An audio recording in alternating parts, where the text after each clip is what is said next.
Good morning students, welcome to online class presented by AMM Public School. Third class बच्चों, आपका subject है हिंदी और आज हिंदी में टर्न है आपका व्याकरण का। तो हम पढ़ेंगे व्याकरण और आपकी बुक का नाम है बच्चों व्याकरण वसुधा। तो चलिए अपनी बुक ओपन करते हैं। पेज नंबर 10 ओपन करेंगे बच्चों। ये देखिए अध्याय 2 यानी आपका पार्ट 2 है।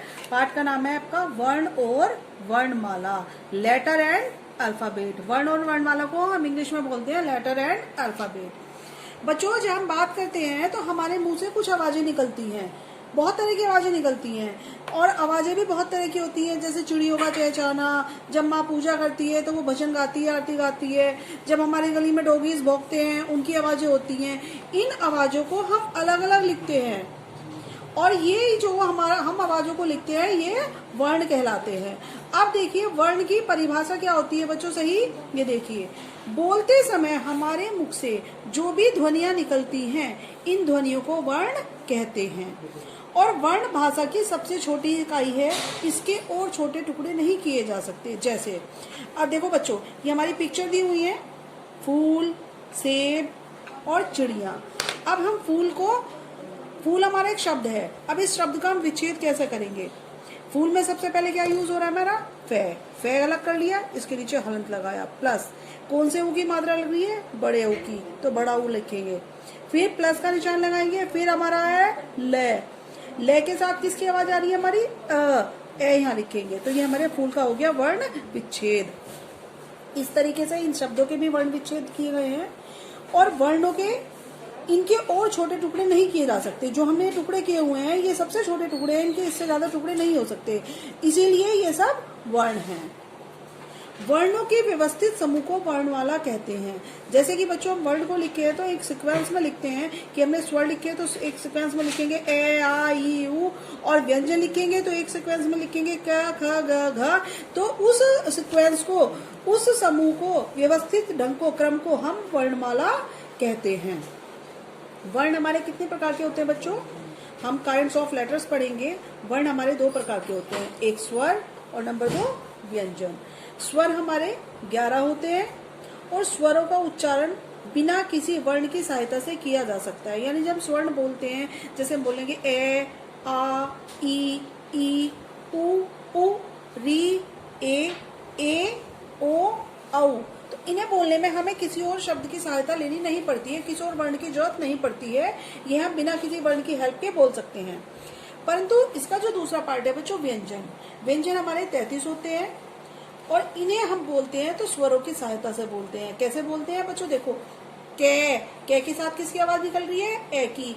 खे के साथ भी ए की आवाज निकल रही है। तो ये बिना किसी वर्ण की सहायता के हम नहीं इन्हें व्यंजनों को बोल सकते हैं। तो व्यंजनों को बोलने के लिए हमें स्वरों की सहायता लेनी पड़ती है। जब स्वर व्यंजन के बिना बोले जाते हैं तो उनके नीचे हलंत लगाते हैं। हलंत का निशान देख रहे हैं बच्चों, ये सभी व्यंजनों में ए स्वर लगा होता है। मैंने आपको बताया है कि जब हम इन्हें व्यंजनों को बोलते हैं तो स्वर की सहायता से बोलते हैं तो कौन सा स्वर लगता है? ए। जैसे कि कै जमा ए बराबर कै, खे जमा ए बराबर खे, गे जमा ए बराबर गे। अब हम जब इसके नीचे हलंत लगा देते हैं और साथ में ए लगाते हैं, जब इनको जोड़ेंगे तो सिंपल कै लिखेंगे, लेकिन जब हम इसका विच्छेद करेंगे तो कै के नीचे हलंत लगा के ए लिखेंगे। ये किसी भी वर्ण का अगर हम विच्छेद करते हैं तो इसी तरह से लिखेंगे। हिंदी वर्णमाला में इनके अलावा भी अन्य वर्ण होते हैं जो इस प्रकार से हैं। जैसे अनुस्वार में केवल ऊपर बिंदी लगती है। इसका प्रयोग देखो बच्चों, अनुस्वार में ऊपर केवल बिंदु लगाया जाता है। इसका प्रयोग किसी वर्ण के ऊपर किया जाता है। जैसे सुंदर, इसमें हमने बिंदी लगा दी तो हमारी आवाज न की आवाज इसके साथ साथ निकलती है। अगर हम इसको बिंदी हटा के पढ़ेंगे तो क्या पढ़ेंगे? अगूर, लेकिन बिंदी लगा दी तो क्या बन गया? अंगूर। तो इसे अंग की आवाज निकलती है, इसकी आवाज न से निकलती है। दूसरा वर्ड आता है हमारा अनुनासिक। अनुनासिक में हम बच्चों पहले आधा चंद्रमा बनाते हैं, उसके ऊपर बिंदु लगाते हैं, इसे चंद्र बिंदु भी कहते हैं। जैसे ये है चाँद, इसके ऊपर हमने चंद्र बिंदु लगा दिया तो क्या बन गया? चांद। ये गांव के ऊपर चंद्र बिंदु लगाया तो बन गया गांव। इसी तरह से जो ये हमारा चंद्र बिंदु लगता है तो इसे हम अनुनासिक कहते हैं। फिर आता है बच्चों हमारा विसर्ग। विसर्ग ये दो छोटी छोटी बिंदी होती है जिसके पीछे हम ये विसर्ग लगाते हैं। उस विसर्ग लगने के बाद उस शब्द को हम है की आवाज के साथ पढ़ते हैं। जैसे ए तय के पीछे लगाया तो क्या हो गया अतः, प्रा तय के पीछे लगाया तो क्या हो गया प्रातः, तो है की आवाज इसकी निकलती है। फिर आते हैं डे तथा ढ। इन्हें अतिरिक्त व्यंजनों में गिना जाता है।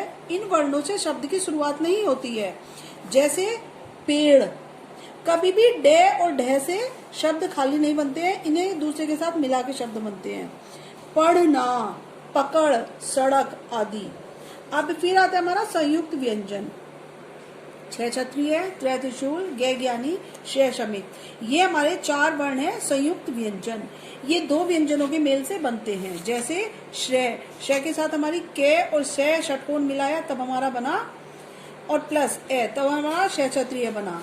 ऐसे ही गे ज्ञानी, जय आने खाली ए अनार, इन तीनों को मिलाया तब बना गे ज्ञानी। त्रय त्रिशूल, ते रे ए त्रय, श्रमिक, शय रे ए श्रमिक, तो ये हमारे 2 व्यंजनों के मेल से बनते हैं संयुक्त व्यंजन। फिर बच्चों आते हैं हमारे संयुक्त अक्षर। जब 2 व्यंजनों को मिलाकर लिखा जाता है तो उसके मेल से संयुक्त अक्षर बनते हैं। संयुक्त अक्षर के बीच में ए का स्वर्ण नहीं होता है। इसमें हमारे 2 शब्द लिखे जाते हैं। जैसे हमने ये हमारा च है, अब ये देखो शब्द में कैसे हो जाता है बच्चा, तो च हमारा कितनी बार आया आधा च और पूरा च, फिर आ का डंडा, तो ये 2 शब्द हमारे लिखते हैं। तो कैसे हम जब इसको तोड़ेंगे कैसे लिखेंगे 2 शब्द, ये आधा च और पूरा च कैसे लिखेंगे, च के नीचे हलन, फिर प्लस का निशान, फिर पूरा च, तब हमारा बराबर करके बनता है आधा च और पूरा च चा, ये 2 शब्द हमारे तब बनते हैं। तो बच्चों ये आपका चैप्टर की डिटेल हुई है। अब आप देखिए बच्चों, ये हमारे क्वेश्चन आंसर्स हैं। क्वेश्चन आंसर हम कॉपी में करेंगे। अदर आपकी जो और एक्सरसाइज हैं, इन एक्सरसाइज को आप बुक में ही फिल करेंगे। तो बच्चों इस चैप्टर का वर्क करिए, वर्क करने के बाद हमें भेजिए। मिलते हैं नेक्स्ट क्लास में। थैंक यू बच्चों।